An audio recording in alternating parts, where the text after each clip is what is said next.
ఓం శ్రీ రామచంద్ర పరబ్రహ్మణే నమః. భగవద్బంధువులందరికీ హృదయపూర్వక నమస్కారాలు. ఓం శ్రీ రామచంద్ర పరబ్రహ్మణే నమః. ఆపదామపహర్తారం దాతారం సర్వసంపదాం లోకాభిరామం శ్రీరామం భూయో భూయో నమామ్యహం. ఓం శ్రీ రామచంద్ర పరబ్రహ్మణే నమః. శ్రీ వాల్మీకి రామాయణము 5వ కాండ అయిన సుందరకాండ యందలి 43వ సర్గ యందలి గల 25 శ్లోకముల యొక్క వచన భావసారాన్ని హనుమంతుడు చైత్య ప్రాసాదమును ధ్వంసం చేసి దాని రక్షకులను వధించుట అనే కథగా విందాం. కింకరులను చంపిన పిమ్మట హనుమంతుడు, నేను ఉద్యానవనమును విరిచివేశాను గాని ఈ చైత్య ప్రాసాదమును నశింపచేయలేదే, అందుచేత దీనిని ఇప్పుడే నశింపచేస్తాను అని మనసులో ఆలోచించుకుని ఒక్క గంతు వేసి మేరు పర్వత శిఖరం వలె ఉన్నతంగా ఉన్న ఆ చైత్య ప్రాసాదాన్ని ఎక్కాడు. మహా తేజస్శాలి అయిన హనుమంతుడు పర్వతంతో సమానమైన ఆ ప్రాసాదమును ఎక్కి ఉదయించిన రెండవ సూర్యుడా అన్నట్లు ప్రకాశించాడు. ఆక్రమింప శక్యం కాని ఉత్తమమైన ఆ చైత్య ప్రాసాదమును ఆక్రమించి అతడు శోభతో తేజరిల్లుతూ పారియాత్ర పర్వతమంతా పెరిగాడు. ప్రభావం చేత తన శరీరం చాలా పెద్దదిగా పెంచి లంకాపట్టణమంతా శబ్దంతో నిండిపోయేటట్లు గట్టిగా జబ్బలు చరిచాడు. చెవులను పీడించేటట్లు హనుమంతుడు చేసిన ఆ గొప్ప జబ్బలు చరిచిన ధ్వని చేత అక్కడి పక్షులు ఆకాశం నుండి రాలి పడిపోయాయి. చైత్య రక్షకులు కూడా మూర్ఛపోయారు. లోకాతీతమైన బలము గల రాముడు సర్వోత్కర్షగా ఉన్నాడు. మహాబలశాలి అయిన లక్ష్మణుడు, రాముని చేత పాలింపబడిన సుగ్రీవ మహారాజు కూడా సర్వోత్కర్షగా ఉన్నారు. శత్రువుల సైన్యములను సంహరించగలవాడను వాయుపుత్రులను అయిన నా పేరు హనుమంతుడు. నేను శ్రమ పడకుండా కార్యములను సాధింప సమర్థుడైన కోసలాధిపతి అయిన రాముని దాసుడను. నేను వేల కొలది శిలలు వృక్షములు ప్రయోగిస్తూ యుద్ధం చేస్తున్నప్పుడు 1000 మంది రావణులు కూడా యుద్ధరంగంలో నా ఎదుట నిలువజాలరు.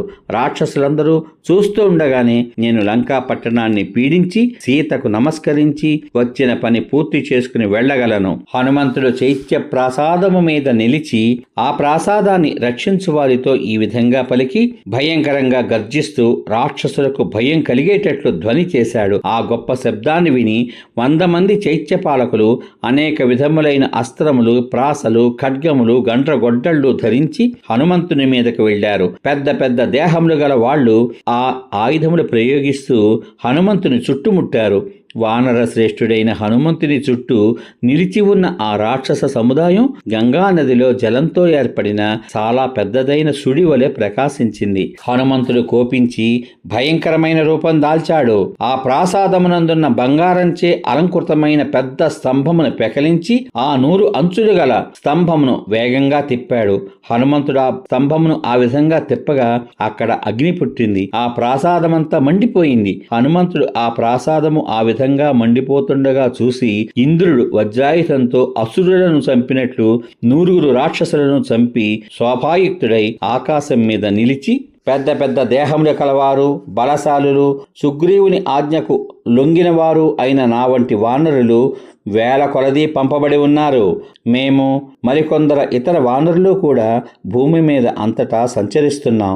ఈ వానరులలో కొందరు 10 ఏనుగుల బలము కలవారు, కొందరు 100 ఏనుగుల బలము కలవారు, కొందరు 1000 ఏనుగుల బలము కలవారు ఉన్నారు, కొందరు మహాజల ప్రవాహము వంటి బలము కలవారు ఉన్నారు, కొందరు వాయువుతో సమానమైన బలం గలవారు ఉన్నారు, కొందరు వానర నాయకుల బలము ఇంత అని కొలవడానికి శక్యం కాదు. సుగ్రీవుడు ఈ విధమైన బలము గలవారు, దంతములు, గోళ్లు, ఆయుధములుగా గలవారు అయిన వానరులు 100ల కొలది, 10,000 కొలది, లక్షల కొలది, కోట్ల కొలది వెంటరాగా మిమ్మల్ని అందరినీ చంపడానికి రాగలడు.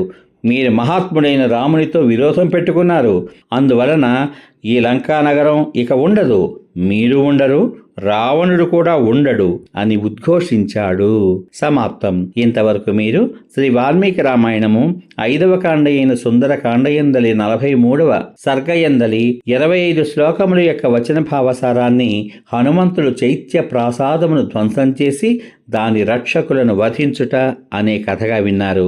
రేపటి భాగంలో శ్రీ వాల్మీకి రామాయణము 5వ కాండ అయిన సుందరకాండ యందలి 44వ సర్గ యందలి గల 20 శ్లోకముల యొక్క వచన భావసారాన్ని హనుమంతుడు ప్రహస్త పుత్రుడైన జంబుమాలిని వధించుట అనే కథగా వింటారు. ఓం శ్రీ రామచంద్ర పరబ్రహ్మణే నమః. శ్రీరామ రామ రామేతి రమే రామే మనోరమే సహస్రనామ తత్తుల్యం రామనామ వరాననే.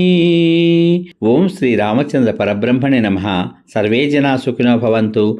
శుభమస్తు. స్వస్తి.